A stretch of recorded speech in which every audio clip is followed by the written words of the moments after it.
بصوا يا اخواتي، الاول كل سنه وانتم طيبين. وبما اننا داخلين على رمضان وشهر جميل وشهر مبارك، فانا يعني جاي اقول لكم على كام نقطه كده جم في دماغي او جم على بالي، فقلت اكلمكم عنهم. وانا والله قاعد في مكان عام، فاستحملوا الصوت بقى شويه. تمام.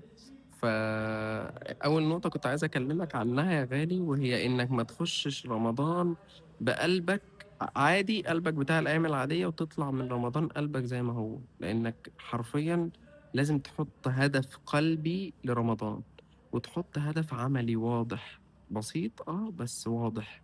تطلع من رمضان بإيه؟ انت هتطلع من رمضان قلبك متغير في ايه؟ هتطلع من رمضان في صلاح في حياتك في ايه؟ هتطلع من رمضان عندك وعي في ايه؟ وهيطلع من رمضان قلبك نظيف في ايه؟ انت نظفت منه ايه وسبت منه ايه؟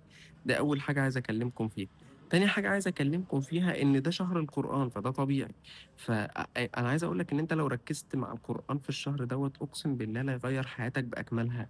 ومش عايزك تقرا عادي، مش عايزك تقرا وخلاص. الناس اللي بتختم 30 40 مرة في الشهر دوت، لا انا مش عايز كده.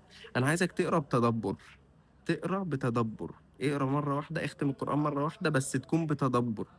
المرة ديت انت طلعت منها بكام آية، والكام آية دول غيروا في قلبك كام حاجة، والكام حاجة دول عدلوا في حياتك ايه، وهيفرقوا معاك في حياتك ايه، وهيفرقوا في التزامك في الورد اليومي بعد كده ايه. غير في قلبك. انا عايز رمضان السنة دي يغير في قلبك، مش يغير في الحاجات اللي بتحصل على مدة الشهر بس وبعد كده تنتهي. هو موسم عبادة، ودي فرصة لأي حد. فرصة لأي حد لازم يجتنزها. الفرصة دي بقى، أو الجنينة الكبيرة ديت اللي مليانة حاجات حلوة وشجر جميل، أنت هتاخد منها إيه وأنت طالع؟ ده اللي عايزك تركز عليه. عندك تالت نقطة عايز أكلمك عليها، وهي الدعاء. بص يا غالي، أقسم بالله أنت الدعاء في الشهر ده قادر يغير مقاييس حياتك. أنا واثق مليار في المية إن أنت لو دعيت بطلبك اللي أنت نفسك فيه كل يوم، كل يوم في أيام رمضان، والله ربنا سبحانه وتعالى لطيف وخبير وعليم بكل اللي انت عايزه، وقادر على إصلاح حياتك وعلى تحقيق أمنياتك.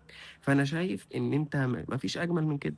موسم والله، موسم الدعاء، موسم العبادة، موسم الذكر، موسم قراءة القرآن، موسم الطاعات، موسم الخير.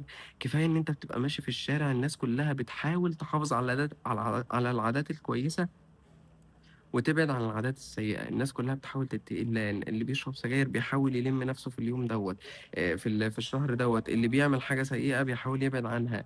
اللي بيعمل حاجة مش كويسة بتلاقيه بيحاول يتجنبها ويبعد عنها. الصحبة في رمضان لازم تكون كلها صالحة. ابعد عن الناس اللي مش كويسة يا عم. اللي هيعطلك ابعد عنه. اعمل لنفسك فلتر في رمضان، واكتب اللي انت عايز تطلع برمضان بيه. الهدف بتاعك ايه؟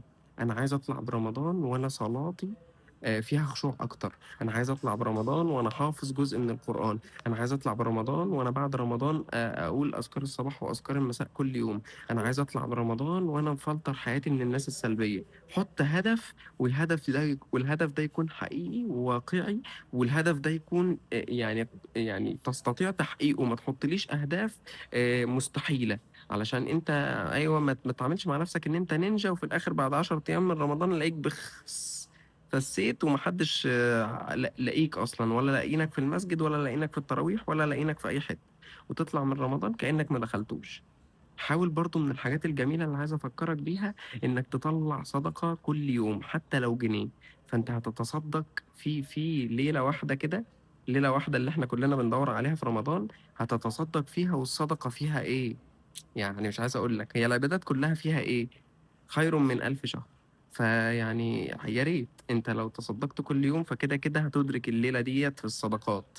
فاديك ضمنت حاجة عشان تطلع من رمضان. واللي احنا بنتكلم عليه انك تكون ضامن حاجة عدلت حاجة في حياتك، ظبطت حاجة.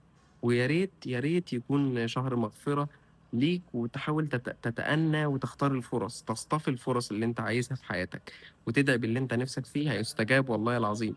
وما تنسونيش من صالح دعائكم. ربنا يجعله شهر خير، شهر بركة، شهر رحمة، شهر رزق، شهر كل حاجة. ولو عجبك المحتوى ما تنساش تدعم أخوك. سلام، كل سنة وأنت طيب يا جميل.